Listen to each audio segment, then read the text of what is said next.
በስመ አብ ወወልድ ወመንፈስ ቅዱስ አሐዱ አምላክ አሜን። የካቲት 9 ቀን የ2018 ዓመተ ምህረት የዐቢይ ጾም መጀመሪያ ቀን። እንኳን ለዐቢይ ጾም በሰላም አደረሰን። ጾሙን እንደ እግዚአብሔር ቸርነት በምሕረቱ ታግዘን የበረከት እንዲያደርግልን አምላካችን የምንለምንበት ለእውነተኛዋ የንስሐ ቀን የሚያበቃ ጾም እንዲሆንልን አምላካችን ቅዱስ ፈቃድ ይሆንልን። ወደ ዕለቱ ስንክሳር እንሂድ። የካቲት 9 ቀን ሰማዕቱ ቅዱስ ጳውሎስ ሶርያዊ ዕረፍቱ ነው። ይኸውም ከሃዲያን ይዘው ምላሱን በመቁረጥ በእሳት በማቃጠል የብረት ችንካሮችን በእሳት አግለው በአፉና በጆሮዎቹ የቸነከሩበትና በመጨረሻ አንገቱን የሰየፉት ታላቅ ሰማዕት ነው። በሶርያ ሀገር ላሉ መነኮሳት ሁሉ አባት የሆነ ታላቁ አባ በርሱማ ዕረፍቱ ነው።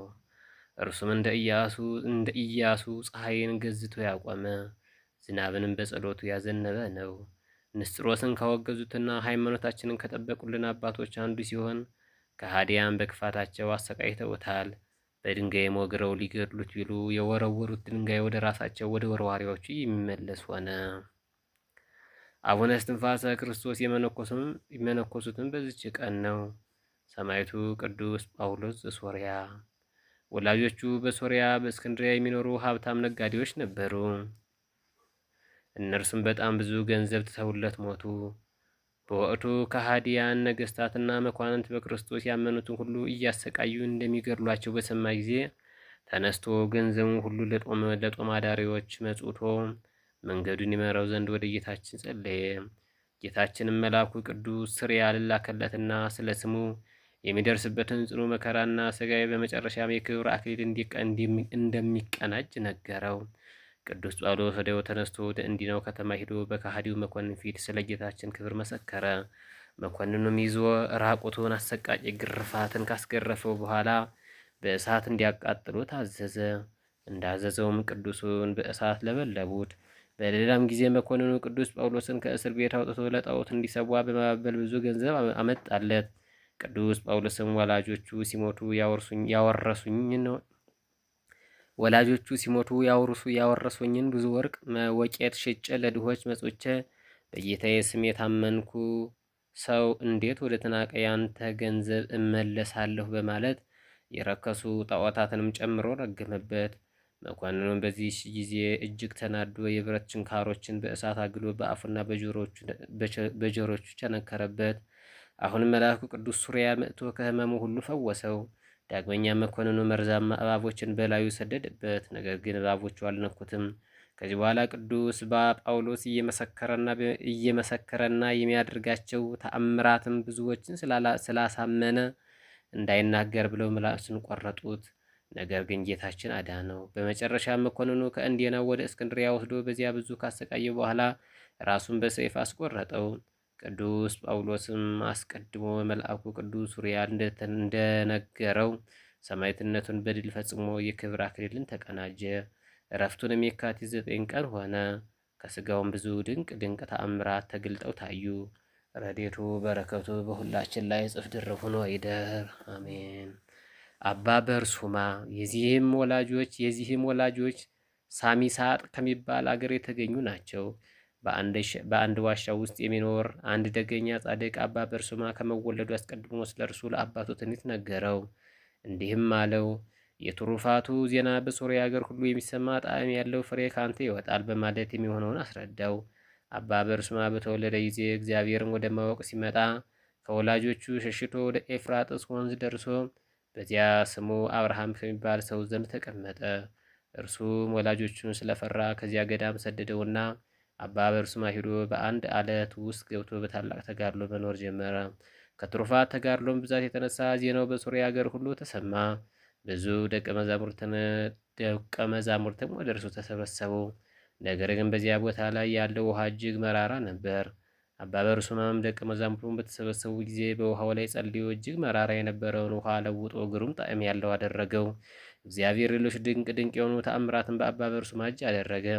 በአንዲትም ዕለት ከደቀ መዛሙርቱ ጋር ከበዓቱ ርቆ ሳለ የፀሐይ መግቢያ ሰዓት ደረሰ። አባ በርሱማም ወደ ጌታችን በጸለየ ጊዜ ወደ በዓቱ እስኪመለስ ድረስ ፀሐይ ቆመችለት። በሌላም ጊዜ እንዲህ ሆነ። ረአም የምትባል አገር ነበረች። ሰዎችም ከሃዲዎች ናቸው። በላያቸውም ዝናብ የተከለከለ ሆነ። በተጨነቁ ጊዜ ወደ አባ በርሱማ መጥተው ለመኑት።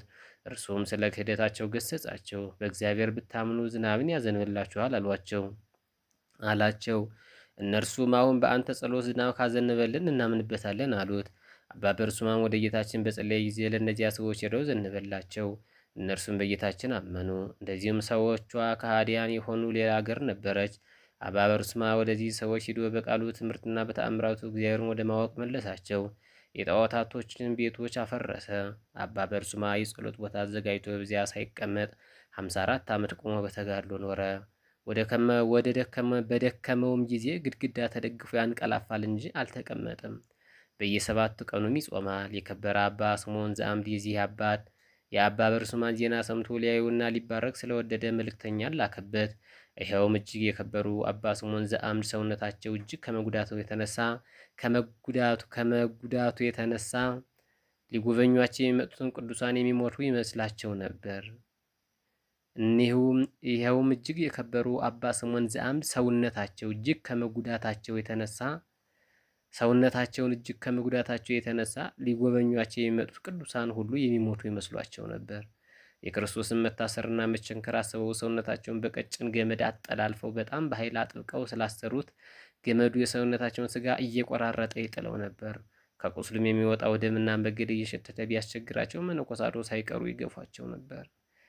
ከዚህ በኋላ አባ ስምዖን ቁመቱ 60 ክንድ የሆነ የድንጋይ ምሰሶ ላይ ወጥተው በዚያ ሆነው ድንቅ ተአምራትን እያደረጉ ሕሙማንን የፈወሱ ወንጌልን ሳይቀመጡ ቆመው እያስተማሩ 12 ዓመት የኖሩ ናቸው። አባ ስምዖንም አባ በርሱማን ለማየትና በረከትን ለመቀበል ሽተው መልእክተኛ ሲልኩባቸው አባ በርሱማ ሄደና አገኛቸው። እርስ በርሳቸውም በረከትን ከተቀባበሉ በኋላ አባ በርሱማ ወደ በዓቱ ተመለሰ። ከዚህ በኋላ አባ በርሱማ በሶርያ ሀገር የተዘዋወረ ወንጌልን ሰበከ። በፊታቸውም ብዙ ተአምራትን እያደረገ እያስተማረ ብዙዎችን አሳመናቸው። ወደ ንጉሡ ቴዎዶሲዎስ ታናሹ ዘንድ በመሄድ በቀናች ሃይማኖት ጸንቶ እንዲኖር ፈሪሃ እግዚአብሔርን አስተማረው። ንጉሡም ብዙ ወርቅ ቢሰጠው አባ በርሱማ ግን አልወስድም አለ። ከዚህ በኋላ በአንጾኪያ ሀገር ላይ በኤጲስቆጶስነቱ ሁሉ ስልጣን እንዲኖረው ንጉሡ ጻፈለት። ለዚህም ምልክት ቀለበቱን ሰጠው። በከሃዲው ንስጥሮስ ምክንያትም 200 የከበሩ ቅዱሳን ሊቃውንት በኤፌሶን በተሰበሰቡ ጊዜ ይህም ቅዱስ አባ በርሱማ ከእነርሱ አንዱ ነው። ከሌሎቹ ቅዱሳን ሊቃውንት ጋር ሆኖ ንስጥሮስን አወገዘው። ዳግመኛም ንጉሡ በአንጾኪያ ሀገር ያሉ መኳንንት፣ መሳፍንትና ሹማምንት ሁሉ ለአባ በርሱማ እንዲታዘዙለት ደብዳቤ ጻፈ። አባ በርሱማን በበጎ ስራ ሁሉ እንደበረቱ በሃይማኖትም እንዲጸኑ የሚያዝ ደብዳቤ በመጻፍ በንጉሡ ቀለበት እያተመ ለሀገሮች ሁሉ ይልክ ጀመር። በዚህ ጊዜ ክፉዎች ሰዎች አባ በርሱማን ጠሉት። ወደ ንጉሡም ዘንድ ገብተው አባ በርሱማ እንደ ዓለም ሰው ሆኖ ይበላል፣ ይጠጣል፣ መልካም ልብስንም ይለብሳል ብለው ነገር ሰሩበት። ንጉሡም ይህን ያረጋግጥ ዘንድ ከጭፍሮቹ አንዱን በድብቅ ይከታተል ዘንድ ወደ አባ በርሱማ ላከው። ያም የተላከው አባ በርሱማን ከቀድሞ የተለየ ሆኖ ስላገኘው ሄዶ ለንጉሡ ነገረው። ንጉሡም አባ በርሱማን ወደ እርሱ አስመጥቶ ባየው ጊዜ በሁሉም ነገር እንደ ቀድሞ ሆኖ ቢያገኘው ዳግመኛም ታላቅ ክብርን አከበረውና ወደ ቦታው መለሰው። መናፍቁ ንጉሥ መርቅያን የኬልቄዶንን ጉባኤ በሰበሰበ ጊዜ የንጉሡ አማካሪዎች አባ በርሱማን እንዳያስመጣ ንጉሡን መከሩት። ምክንያቱም ጉባኤያቸው የሐሰት የክህደት ስለሆነ አባ በርሱማ ንጉሡን ሳይፈራና ሳያፈር ለሰው ፊትም ሳያዳላ ተከራክሮ ረድቶ እንደሚያሳፍራቸው ስለሚያውቁ ነው። እነሱም የክብር ባለቤት አንዱን ክርስቶስ ኢየሱስን ወደ 2 የከፈሉት ይህ ጉባኤያቸው በተፈጸመ ጊዜ የከበረ አባ በርሱማ ጠላቸው። በምንፍቅና ቃላቸውን በመሻር አወገዛቸው። እነርሱም ወንጅለው በጽሑፍ አድርገው ወደ ንጉሡ ከሰሱት። ንጉሥም አባ በርሱማን ወደ እርሱ አስመጣው። ነገር ግን በላዩ ያደረው የመንፈስ ቅዱስ ጸጋ ስላለ ሊቃወመው አልቻለም። በዚህም ጊዜ አባ በርሱማ በሊቁ በቅዱስ ዲዮስቆሮስ ላይ ስላደረገችው የክፋት ስራና ግፍ ንግሥቲቱን ረገማት። እርሷም ጥቂት ጊዜ ቆይታ በክፉ አሟሟት ሞተች። ከዚህ በኋላ መናፍቃኑ አባ በርሱማን የሚቃወሙት ሆኑ። ምዕመናን ሁሉ እንዳይታዘዙለት በሀገሮች ሁሉ ጽፈው ላኩ። ነገር ግን ሕዝቡ አልተቀበሏቸውም ነበር። ዳግመኛም አባ በርሱማን በጎዳና ሸምቀው ይገድሉት ዘንድ 200 መናፍቃን ሰዎች ከመናፍቃን ኤጲስቆጶሳት ጋር ተስማሙ። በአንድነት ወደ ቤተ ክርስቲያን እንዲሄዱ ጠየቁትና አብረው ሲጓዙ በመንገድ ላይ ሳሉ ሁሉም ታላላቅ ድንጋዮች አንስተው በአባ በርሱማ ላይ ጣሉ። ነገር ግን ድንጋዮቹ በተአምራት ወደ ራሳቸው ወደ ወርዋሪዎቹ እየተመለሱ ብዙዎችን አቆሰሉ። በዚህ ጊዜ በፍርሃት ከእርሱ ሸሹ። ከዚህ በኋላ እግዚአብሔር አባ በርሱማን ከዚህ ዓለም ሊያሳርፈው በወደደ ጊዜ መልአኩን ደርሱ ልኮ ከ4 ቀን በኋላ ከዚህ ዓለም ድካም እንደሚያርፍ ነገረው። በዚህ ጊዜ አባ በርሱማ በዙሪያው ወዳሉ አገሮች ሁሉ ምዕመናንን ያጽናና መልእክትንም ያደርስ ዘንድ ረድኡን ላከው። ረድኡም ሲዞር የከበረች የመጥምቁ ዮሐንስ ራስ ወደምትኖርበት ቦታ ደረሰና እጅ ነሳት። እርሱም በዚያ ስለ ከሃዲው ንጉሥ መርቅያን እያለቀሰ ሲለምን ከመጥምቁ ዮሐንስ ራስ አባ በርሱማ ወደ እግዚአብሔር ስለከሰሰው ያ ከሃዲ መርቅያን ሙቷልና አትፍራ የሚል ቃል መጣ ከሰማይ። ረድኡም ይህን ሲሰማ እጅግ ደስ ብሎት መልእክቱን አድርሶ ምዕመናን አጽናንቶ ወደ አባቱ ዘንድ ተመለሰ። አባ በርሱማ ረድኡም ከባረከውና በዚች ዕለት በሰላም አረፈ። ከበዓቱም ደጃፍ ከምድር እስከ ሰማይ የሚደርስ የብርሃን ምሰሶ ተተክሎ ታየ። ምዕመናን ሁሉ ይህን ከሩቅ አይተው ወደ እርሱ መጡ። እርሱንም አርፎ አገኙትና ከስጋው ተባረኩ። ከእነርሱም ስለመለየቱ እጅግ አዘኑ። የአባ በርሱማ ረዴቱ በረከቱ በሁላችን ላይ እጽፍ ድርብ ሆኖ ይደር። በቅዱሳኑ አማላጅነት ወርሃ ጾሙን ባርኮ ቀድሶ ይስጠን። ወስብሐት ለእግዚአብሔር ወለወላዲቱ ድንግል ወለመስቀሉ ክቡር አሜን።